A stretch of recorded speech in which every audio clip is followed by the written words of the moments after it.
Traceturtle is primarily a tool for observing the health of your system to diagnose production issues and determine root cause analysis to get any issues resolved as quickly as possible. For this scenario, I received word that customers were having issues during our checkout process.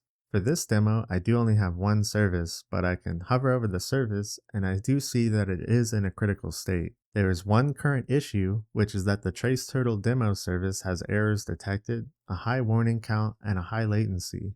The P95 latency is a little over 4 seconds, which is quite high for a service dealing with user interactions. I could go ahead and click on the service health grid square to bring me directly to the service logs, but just for the sake of this demo, I am going to navigate to where the service lives inside my group.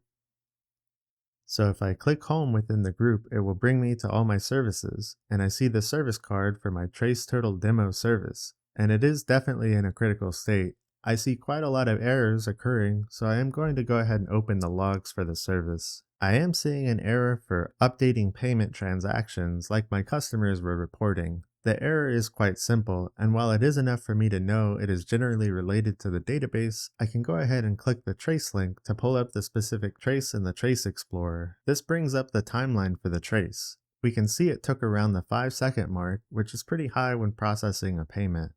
The red indicates some of our trace spans errored out, and it didn't process correctly. A span is just a set of events that occur within a trace. Spans can have subspans, and so a trace ends up looking like a tree structure. We can see the post-checkout span and click on the details.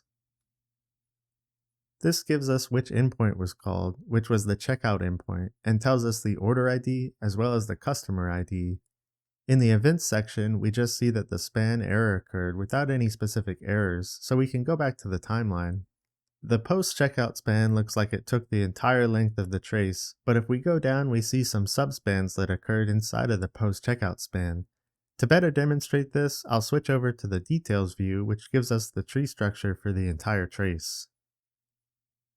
We can see how long each span took to process, and we see at the bottom the update payment transaction span errored out. So if we click on that, we pull up the details for the span. In the attributes section, we see this is calling to a Postgres database and performing an update to the payment transactions table. Under the events, we see there was indeed a database timeout, which is causing all of our failures. At this point, I know exactly where the issue is occurring. I know that not everything is failing out, which uses the same database, so that rules out the database being completely down. I can contact our DBA to try to diagnose anything with the specific table. Maybe the query is unoptimized, or we may need some indexing or even archive part of this table if it's too full. Anyway, that's an overview of how to diagnose a production issue in Traceturtle.